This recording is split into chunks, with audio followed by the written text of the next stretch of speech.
You're listening to the Otis Jiry channel.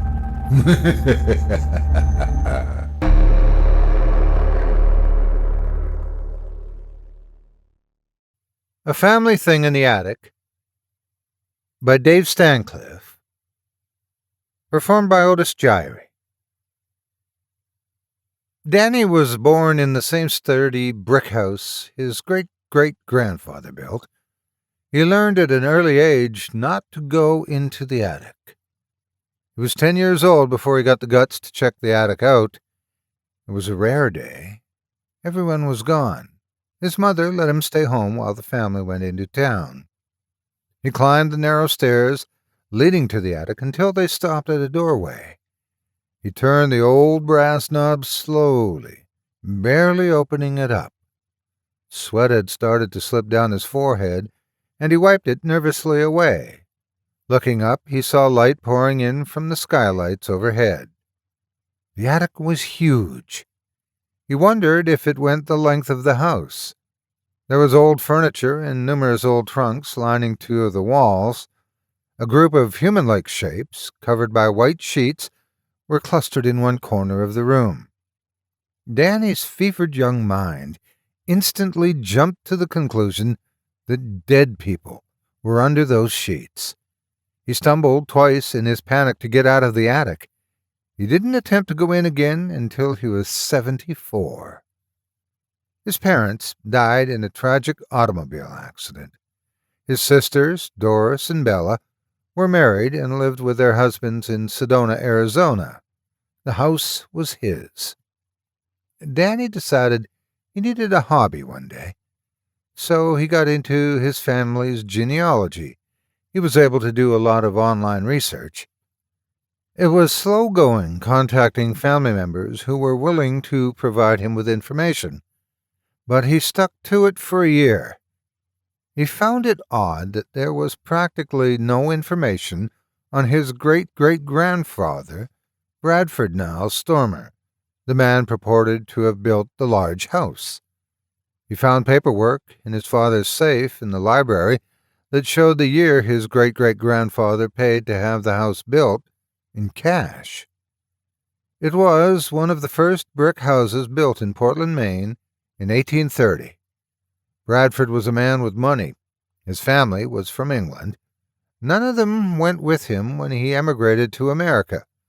There were rumors in letters that suggested he was the black sheep in the family. As for Bradford's time in America, there was hardly a trace of him. Yet he had a family that started in 1833, when Portland became incorporated as a city. According to a birth certificate he filed for his first son, Jeremy Kincaid Stormer. Danny was able to find out a lot of things about his grandfather, Jeremy Kincaid. He became a state senator and was a well-respected man in Maine. He had 6 children. Danny's father, Percy Irwin Stormer, was the youngest of the group. While pondering about his great-great-grandfather one day, an idea came to him. He should go to the attic and see what was up there. He was no boy now. Sheets covering objects didn't scare him. As he walked up the stairs, they seemed narrower than the last time. He knew it was because he was older and larger, but somehow it made him a little uncomfortable. The door creaked loudly when he opened it. It was still light outside, but shadows were forming in the niches and corners of the attic. Danny went to a row of old steamer chests and opened one. It was full of off oddities like shrunken heads and voodoo dolls. He went to another. It was harder to open, but he finally pried it open. It was full of books. They all appeared to be in foreign languages like Greek and Arabic. It was obvious they were old. The ornate gold-gilded jackets were bound in leather. Danny stood up and looked around the room and spotted the sheets. He hesitated for a moment, and then laughed at himself for doing so. "I'm a big boy now," he said out loud. He pulled off the nearest sheet with a dramatic flair and froze. The thing he uncovered was something from H.P. Lovecraft's nightmares. Its misshapen body was half man and half monster. The white marble monstrosity gleamed in the fading light from above. Danny had never seen anything like it. Still stunned, he pulled the sheet off another statue. It was part bull and part man, carved out of brown granite. As he uncovered the rest of the statues, his mind had a hard time accepting what he was seeing. They were all grotesque and unique.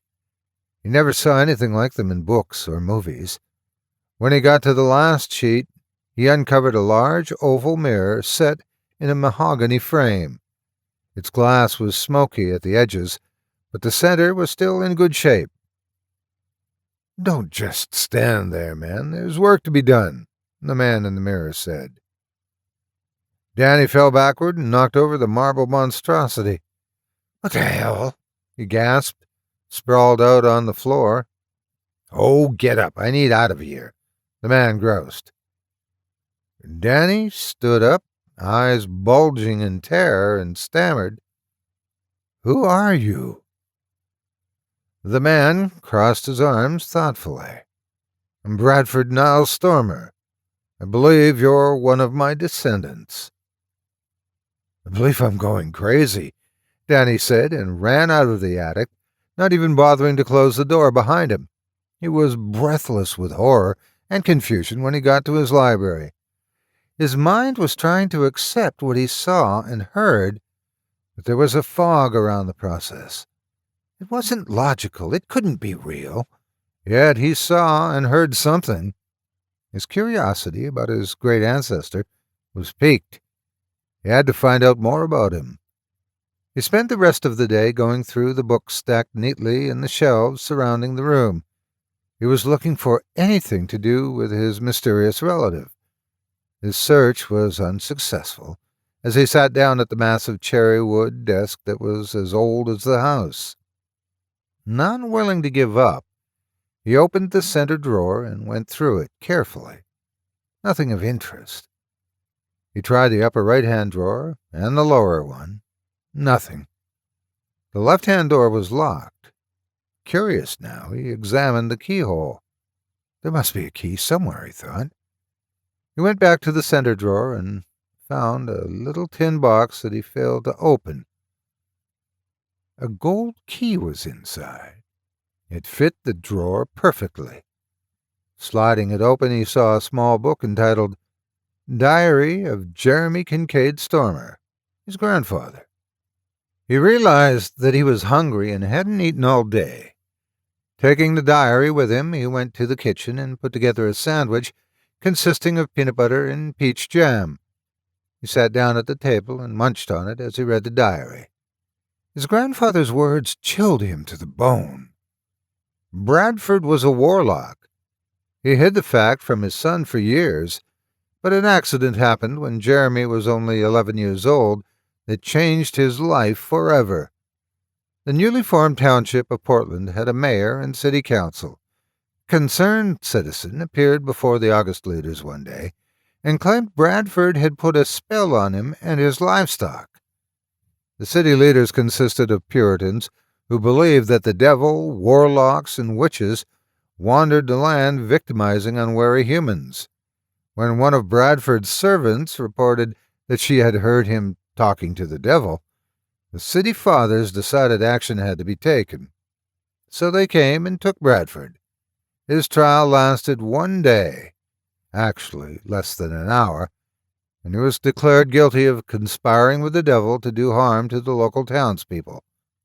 The days of witch-burning had mostly passed, but there were still cases reported in the New England area. On a chilly morning, the town's fathers dragged Bradford out of the jail before most of the town was awake. They bound him tightly with a hemp rope attached to bags of heavy rocks. Jeremy was in a small group that witnessed his father taken out to the center of the river and tossed overboard without so much as a word.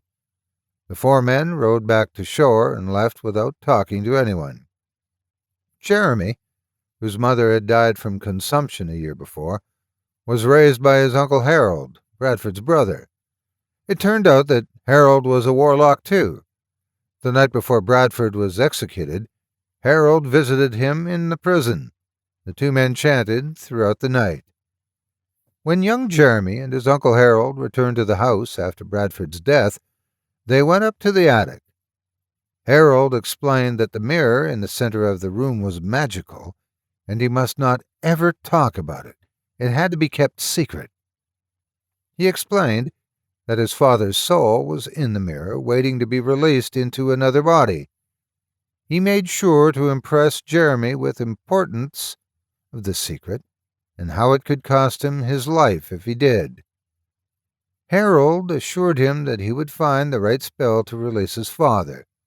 The magic that the two conjured up that last night was ancient and was a last-ditch attempt to save Bradford. Now it was up to Harold to find the right spell to free him. The rare books in the steamer trunk were collected by Harold in his search to help his brother. But Harold was in poor health and one day fell off his horse. He was dead before he hit the ground with a heart attack.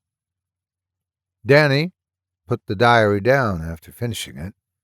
The last entry was made on the day Harold died and simply said, "I'm trying, brother." So there it was. His great-great-grandfather was more than just a dark sheep in the family. He was a warlock. His son, Jeremy, didn't want anything to do with black magic and covered the mirror up, along with the strange statues he collected while traveling abroad. Danny had trouble going to sleep that night.